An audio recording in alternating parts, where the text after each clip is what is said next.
Ես Լարս անցնում եմ, Լարս անցնելուց հետո ես հասնում եմ Մոսկվա, հետ եմ գալի, որ հասնեմ Երևան, իմ գնալ գալը պետքա տևի 9-ից 10 օր,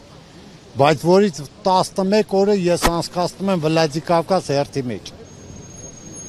Դե հիմա տեսեք, կերիքի թե չի երիքի։ Այսինքն հերթնել են հաշվում։ Այդ հերթնել են հաշվում։ Ես գալիս եմ հերթը գրանցվում եմ, իրանք պետք է այդ գրանցումից չհաշվեն, այդ հերթը։ Գրանցվում ես դաշտի մեջ կայնում ես։ Հա, հաշվում են այդ հետը, գալիս է դուց է գալի, հիմա ուղիղ 90 օր է, պեչատների խփած օրերով հաշվում եմ։ Հա, կեսը կորցրել եմ հերթի մեջ։ Իսկ եթե օրինակ փոխեն այնպես, որ հերթում սպասելը չհաշվի, այդպես համաձայն կլինեք, թե ոչ։ Հերթը եթե չհաշվեն, սաղինն էլ կերիքի, հա, ինչ կա։ Թող հերթը չհաշվեն։ Հերթը չհաշվեն, դե դու պատկերացրեք, ես 30 օր ունեմ, կարամ մինչև հունվար 2 ռեսել անեմ, նրանից հետո տարին փոխվում է, նորից քու այդ 90-ը նորից շարունակվում է։ Ես որքան գիտեմ, այո, իրենք հիմա զբաղվում են եւ որքան գիտեմ նաեւ ՀԱՏՄ հանձնաժողովի հետ են փորձում այս հարցը լուծել, ճիշտ ճանապարհ են տրված, այո, պետք է հենց այդ ճանապարհով էլ լուծվի այս հարցը, որովհետեւ ՀԱՏՄ-ի շրջանակում անդամ երկրների նկատմամբ այսպիսի տնտեսության վրա այսպիսի ազդեցություն ունեցող ոլորտի նկատմամբ չի կարող նման օրենք կիրառվել, որը խանգարում է բեռնափոխադրում իրականացնելու, սա շատ ուղիղ ազդելու է մեր տնտեսության վրա եւ 115 ֆեդերալ օրենքի այս փոփոխությունը ես կարծում եմ, որ չպետք է վերաբերվի բեռնափոխադրում, ուղևորափոխադրում իրականացնողներին եւ նրանք չպետք է դիտարկվեն որպես այն օտարերկրացիների շարքում, որոնք ուրեմն ոչ աշխատելու նպատակով գնացել են մուտք են գործել Ռուսաստանի Դաշնություն եւ պետք է տարվա ընթացքում գումարային 90 օր գտնվեն ՌԴ տարածքում։ Այս կետը չպետք է վերաբերվի այս կատեգորիայի անձանց։ Այս խնդրի առաջ ոչ միայն Հայաստանն է, չէ՞։ Այո, պահի թույլ են տալիս, չգիտեմ, ինչ որ վարորդների ավելի խիստ են եղել, հիմա թույլ են տալիս մեղմացումներ են անում, սա չի նշանակում, որ օրենքը փոխվել է ընդհանրապես, որովհետև օրենքը վերաբերվում է բոլոր օտարերկրացիներին, այնտեղ որևէ պետության քաղաքացիության նշում չկա, դա վերաբերվում է բոլոր օտարերկրացիներին։ Այնպես որ բացառություններ չկան։ Հիմա այս պայն կարող է ինչ-որ պետության նկատմամբ որոշակի մեղմացում լինի, մյուսների նկատմամբ դեռևս ոչ, բայց օրենքը շարունակում է գործել բոլորի համար։ Տիմ Բեժանյան, դուք ասուլիսի ընթացքում ասում եք, որ մինչև ապրիլ կարծես դեռ չէր սրվել։ Մինչև սեպտեմբերի 10, որովհետև նախագահի 1126 որոշումը, որը հնարավորություն էր տալիս վարչական խախտում իրականացրած օտարերկրացիներին առանց ՌԴ տարածքը լքելու օրինականացնել իրենց գտնվելը, սկզբում մինչև ապրիլի 30 էր, հետո երկարացվեց ժամկետը մինչև սեպտեմբերի 10։ Սեպտեմբերի 10-ից հետո անշուշտ այլևս նախագահի հրամանագիրը չի գործում եւ խստացումներ շարունակվում են։ Այսինքն արդեն շատ ավելի լայն թափով սկսեցին ստուգումներ իրականացնել եւ բնականաբար նաեւ տանել օտարերկրացիների պահման վայրեր, սպեցպրիոմնիկներ եւ այնտեղից իրականացնել արտաքսումներ եւ նշանակել մուտքի արգելք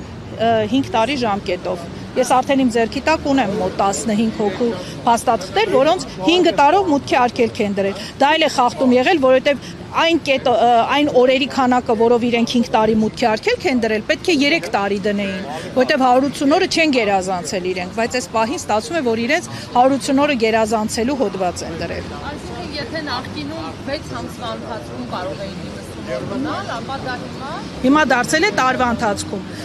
Օրացուցային տարվա ընթացքում 365 օրվա ընթացքում գումարային 90 օր կարող են գտնվել ՌԴ տարածքում։ Եթե 90 օրից 2-3 օր էլ ավել է լինում,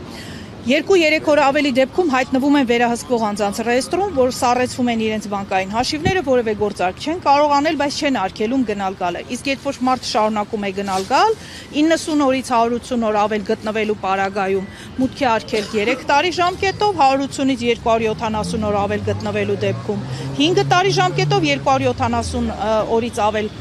ինչքան որ կլինի, ավել գտնվելու պարագայում 10 տարի ժամկետով մուտքի արգելք։ Կարող ենք ասել, որ խնդիրը լուծվեց, եթե Ղազախստանում արդեն լուծվել է։ Ոչ, դեռևս չի լուծվել։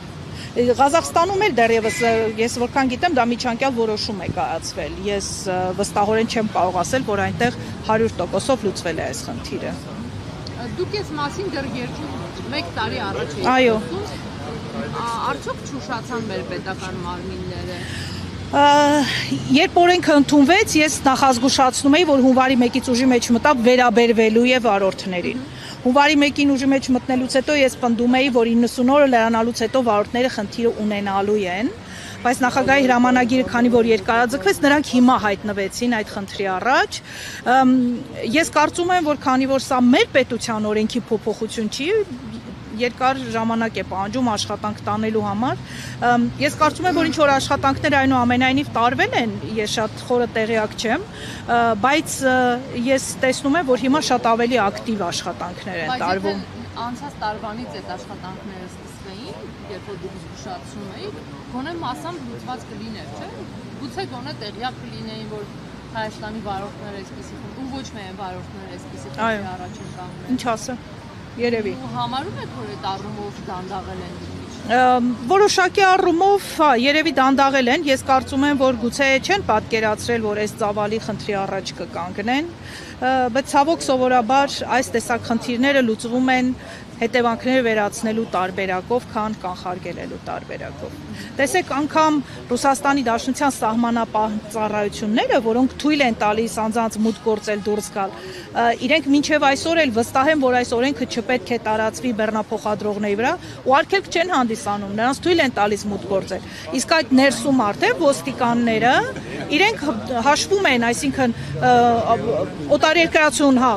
երբ որ կանգնեցնում են, վերցնում են անձնագիրը, սկսում են հաշվել, քանի օր է ինքը մնացել, իր գումարային 90 օրից հետո քանի օր ավել է մնացել եւ վերջ մուտքի արգելքը իրենք դնում են։ Իսկ երբ որ մուտքի արգելքը մտավ բազա, հաջորդիվ արդեն սահմանապահ մուտքի արգելքն է տեսնում։ Ինքը այլևս թույլ չի տալիս, որ մուտք գործեն ՌԴ տարածք։ Բայց այս մարդկանց գործատուն Հայաստանում է, իրանք նաեւ աշխատանքային միգրանտ էլ չեն։ Ոչ, նրանք աշխատանքային միգրանտ չեն։ Աշխատանքային միգրանտ լինելու համար պետք է ունենալ աշխատանքային պայմանագիր ՌԴ տարածքում։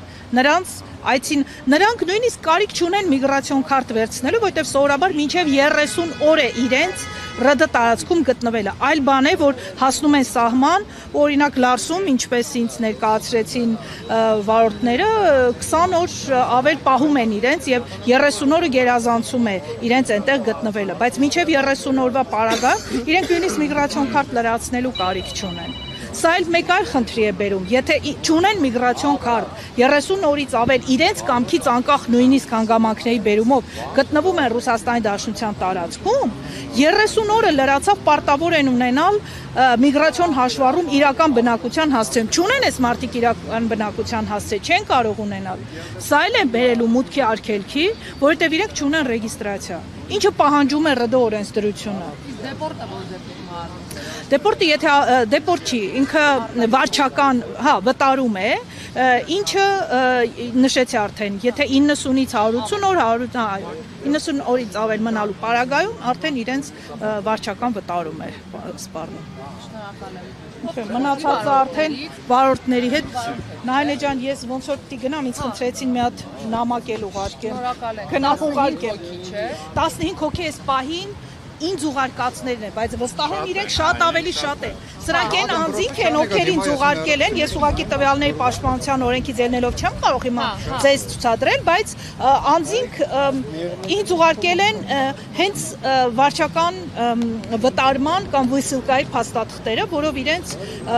մուտքը արգելված է։ Եվ այդ խախտումով, այսինքն 136, 148 օրվա համար իրենց դրված է 5 տարի մուտքի արգելք։